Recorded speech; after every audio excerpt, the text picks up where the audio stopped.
ರೀ, ಈಗ್ಲಾದ್ರೂ ಅಚ್ಚು ಹತ್ರ ವಿಷಯ ಹೇಳ್ತೀರಾ ಅಥವಾ? ಬೇಡ ಸುಮತಿ, ಎಲ್ಲ ಸರಿ ಆದ್ಮೇಲೆ ನಿಧಾನವಾಗಿ ಹೇಳೋಣ.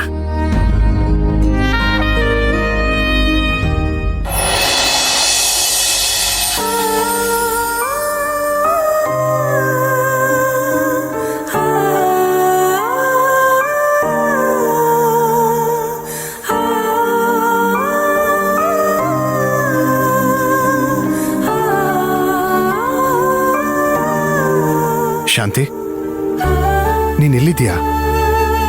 ಒಬ್ಳೆ ನಿಂತ್ಕೊಂಡು ಏನ್ ಮಾಡ್ತಾ ಇದೀಯಾ? ಏನಾಯ್ತು ಶಾಂತಿ, ಒಂಥರ ಇದೆಯಾ?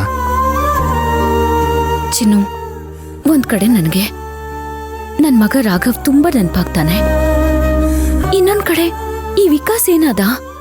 ರಮೇಶ್ ಕತೆ ಏನಾಯ್ತು? ಎಲ್ಲ ಯೋಚನೆ ಮಾಡ್ತಾ ಸೆಲ್ಫ್ ಕ್ವಶನಿಂಗ್ ಮಾಡ್ತಾ ಇದ್ದೀನಿ. ಯಾವುದಕ್ಕೂ ಆನ್ಸರ್ ಸಿಗ್ತಿಲ್ಲ. ನಮ್ ಕಡೆಯಿಂದ ನಾವ್ ಎಲ್ಲಾ ಪ್ರಯತ್ನನೂ ಮಾಡ್ತಾನೆ ಇದೀವಲ್ಲ ಶಾಂತಿ. ಅಲ್ಲ, ಹಿಂಗ್ ಕೇಳ್ತಾ ಇದೀನಿ ಅಂತ ತಪ್ಪು ತಿಳ್ಕೊಬೇಡ. ಸ್ವಲ್ಪ ಚೆನ್ನಾಗಿ ಯೋಚನೆ ಮಾಡಿ ಹೇಳು. ಈಗ ನಾವು ಹೋಗ್ತಿರೋ ದಿಕ್ಕು ಸರಿಯಾಗೇ ಇದೆಯಾ? ದಿಕ್ಕೆಲ್ಲ ಸರಿಯಾಗೇ ಇದೆ ಚಿನ್ನು. ಆದ್ರೆ ನಾವ್ ಆ ದಿಕ್ಕಲ್ಲಿ ಹೋಗೋ ಅಷ್ಟರಲ್ಲಿ ಏನಾದ್ರೂ ಒಂದ್ ತೊಂದರೆ ಬಂದ್ಬಿಡುತ್ತಲ್ಲ. ನಾವು ಫಸ್ಟೇ ಆಫೀಸಿಗೆ ಹೋಗ್ಬೇಕಾದ್ರೆ ನಾವು ಹೋಗ್ಬಾರ್ದು ಅಂತ ತಡೆದಿರೋದು ಮಂತ್ರನೇ ಅಂತ ನನಗ್ ಚೆನ್ನಾಗ್ ಗೊತ್ತು. ನನ್ನ ಜೀವನದಲ್ಲಿ ನಡೆದಿರೋ ಎಲ್ಲದಕ್ಕೂ ಮಂತ್ರನೇ ಕಾರಣ ಅಂತ ಗೊತ್ತು. ಆದ್ರೆ ನಮ್ಮ ಹತ್ರ ಅದಕ್ಕೆ ಸಾಕ್ಷಿಗಳಿಲ್ಲ, ಆಧಾರಗಳಿಲ್ಲ. ನನ್ನ ಮಗ ರಾಘವ್ ವಿಷಯದಲ್ಲಿ ಅಣ್ಣ ತಗೊಂಡಿರೋ ನಿರ್ಧಾರ ನನಗೊಂಥರ ಬೇಜಾರಿದೆ.